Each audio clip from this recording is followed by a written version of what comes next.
Assalamualaikum and welcome back to Quarantine Boss channel. Lepas daripada Nadia up video reality mak anak dua, ramai yang tanya dan nak tahu macam mana mak anak dua boleh pakai bawal. So hari ni nak share few brands of my favourite tudung yang Nadia pakai as a mother, and juga tips-tips nak pilih tudung. Nadia sendiri memang prefer bawal instead of shawl ataupun instant sebenarnya tahu. Sebab sejak daripada ada anak ni, Nadia jarang sangat pakai shawl. Sebabnya memang Nadia rasa selepas 2-3 jam akan comot pakai shawl ni tahu. Bukan comot as in kotor nak pegang, tapi comot ni sengit-sengit sini, lepas tu jenuh nak betulkan balik. So bila keluar dengan anak seharian daripada pagi sampai malam tu, ya Allah, memang susah sangat nak maintain shawl tu. So memang Nadia prefer tak pakai shawl lah. Nadia pun ada shawl tapi tak banyak and jarang pakai. Sebab shawl ni Nadia rasa tak kena dengan bentuk muka Nadia. Tapi macam shawl ni one of my favourite lah. Yang ni pleated shawl ni kawan bagi hadiah. Walaupun shawl ni tak ada brand, tapi Nadia suka sangat pakai. Sebab satu, sebab senang bentuk. Kedua, sebab dia tak payah iron and memang dia tak kedut. Masuk dalam washing machine dan masuk dryer pun dia okey je. Tak ada yang jadi flat ke ataupun tak jadi bentuk ke. So senang jagalah. Nadia prefer kalau cari shawl, korang boleh carilah macam pleated shawl ni, sangat recommended, and dia tak perlu pun inner. So memang sangat mudah lah untuk ibu anak dua. Ada juga instant walaupun tak prefer sangat lah. Sebabnya for me instant ni nampak macam makcik-makcik sangat ataupun macam lagi pasar. Tapi tu personal opinion tau. So kalau korang nak pakai sentiasa pun tak ada masalah. Itu up to you. Nadia pakai je instant ni kalau macam hari malas gila and don't care, memang akan pakai je lah instant ni. Sebabnya tak payah iron ataupun tak payah nak beria siap lama-lama kan. Ataupun contohnya macam nak turun bawah ambil barang saja, ataupun nak bagi barang ke orang, ataupun ada postman kat depan pintu kan, memang tak sempat lah nak bersiap beria. Inilah penyelamat dia. Antara sebab Nadia suka lagi bawal daripada instant ataupun shawl adalah, first, for the obvious reason, Nadia rasa muka Nadia tak sesuai dengan shawl ataupun instant. Muka dia jadi macam bulat tu, panjang sangat. Second, bawal akan lagi easier nak manage sepanjang hari dan juga untuk maintain long run. Third, sebab boleh bergaya juga walaupun dah anak 2-3 ke, tak adalah sampai nampak macam makcik-makcik dah kan. Fourth, Nadia rasa dia hassle free even untuk pergi travel all day long ataupun travel pergi jalan jauh-jauh ke. Lagi mudah bila nak travel dengan bawal daripada shawl ataupun instant. Sebab yang kelima dan sebab yang paling best, dia ada trick tau bila pakai bawal and kita ada anak. Kadang-kadang anak tu pegang kan comot depan ni ke, ataupun tertumpah benda bila kita pegang anak tu kan. At the end of this video nanti Nadia share trick tu tau. Tips untuk pilih tudung, especially if you nak pilih bawal. First kali, pilih material yang senang bentuk. Personally untuk Nadia rasa paling senang bentuk dan paling senang jaga bentuk dia adalah cotton. Dan yang kedua adalah heavy chiffon.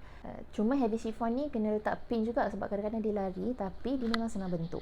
Kedua, kalau boleh pilih yang ironless ataupun yang minimal ironing. Supaya contohnya kalau anak tu pegang tudung kenyuk-kenyuk pun tak cepat kedut. Kedua, kalau kita travel tak ada masalah kalau tak ada iron. Yang ketiga, sebolehnya pilih yang tak ada inner.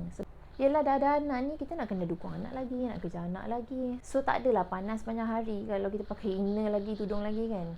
Nadia tak prefer untuk spend so much on tudung sebab Nadia rasa tudung yang mahal-mahal sangat tu adalah overrated. Nadia tak cari brand-brand yang viral ke, famous ke, tapi Nadia akan cari brand yang selesa dan praktikal. Once Nadia dah suka sesuatu brand ni, memang Nadia akan selalu beli yang tu je lah. Macam yang Nadia pakai ni adalah brand Bidadari House. This is one of my favourite tudung since ada anak. Dah 4 tahun macam tu lah Nadia beli tudung dia, macam-macam collection dan Nadia ada. Tudung Bidadari House ni memang kena iron sebenarnya. Tapi kalau korang tengok macam Nadia pakai ni, memang tak iron pun sebab tengah travelling kan, tak ada iron. So okey je, boleh bentuk je dia punya awning tu and senang maintain sepanjang hari. Nadia rasa Bidadari House punya tudung ni sangat praktikal untuk ibu-ibu sebabnya harga dia dah lah reasonable and then sangat senang maintain tau. And sekarang dia ada banyak sangat pilihan warna dan pilihan material, so memang korang boleh pilih apa yang korang suka lah. Macam tudung ni dah 2 tahun lebih dah Nadia beli, tapi Alhamdulillah dia sangat senang jaga and tak mudah berlubang atau tertarik lepas kita pakai pin lah. Kalau seharian kita pakai pun memang okey je awning dia and senang nak betulkan balik tau. Macam kalau korang pakai spek pun awning dia sangat terjaga lah. This is one of my favourite bawal as well daripada FZ Nisa. FZ Nisa nanti korang check dia punya Instagram, akan ada banyak sangat corak yang sangat cantik. Kalau korang nak cari bawal bercorak instead of plain, korang boleh cari daripada FZ Nisa. This is one of my favourite bawal. Ni material chiffon tapi memang senang bentuk dan senang jagalah. Yang best pasal FZ Nisa ni, satu corak-corak dia best. Lepas tu dia tak menipis, so tak perlu inner. Memang malas kan nak pakai inner kan. Lepas tu dia sangat minimal ironing. Macam contoh ni Nadia pakai memang Nadia tak iron. So nampak tak bentuk elok je. Cuma sebab dia chiffon, so kena pakai satu pin kat atas ni supaya dia tak lari-lari lah sepanjang hari. Tapi lepas daripada pakai pin tu, insyaAllah sepanjang hari dia akan okey je. Nadia kan selalu travel, so bila Nadia bawa tudung ni, lipat-lipat dalam beg, bila keluarkan boleh terus pakai je. Okay, tricks yang Nadia kata Nadia nak share tadi, kalau pakai bawal and anak telah kotorkan, apa yang korang boleh buat? Korang buka je.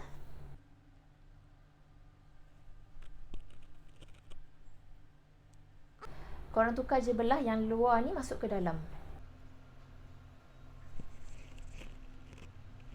So kalau macam comot ke apa ke, korang boleh je tukar macam ni and then korang boleh teruskan aktiviti korang sepanjang hari, tak ada masalah perlu tukar tudung pun. Boleh just nak tukar luar dalam macam ni je, ataupun korang nak tukar gaya terus pun boleh. Siap, senang je kan nak bentuk dan jaga sepanjang hari. Senang sangat nak maintain sepanjang hari tahu tudung ni. So antara favourite brand Nadia lah. Honestly, this is not a paid review tau. Nadia tak dibayar untuk bagi feedback ni. Nadia share memang honest opinion and Nadia personally memang suka beli ni daripada 4 tahun lepas. Korang boleh cuba tips yang Nadia share dan korang boleh cuba juga brand yang Nadia suggest ni. Ataupun korang boleh cuba any brand out there yang korang selesa. Tapi personally Nadia rasa once dah biasa dengan bawal ni, korang akan prefer bawal daripada tudung-tudung yang lain. Kalau korang ada apa-apa soalan lagi tentang tudung, boleh komen kat bawah, nanti Nadia reply. Jangan lupa subscribe dan turn on notification untuk tengok video lebih daripada kami. Bye-bye. Don't forget to subscribe.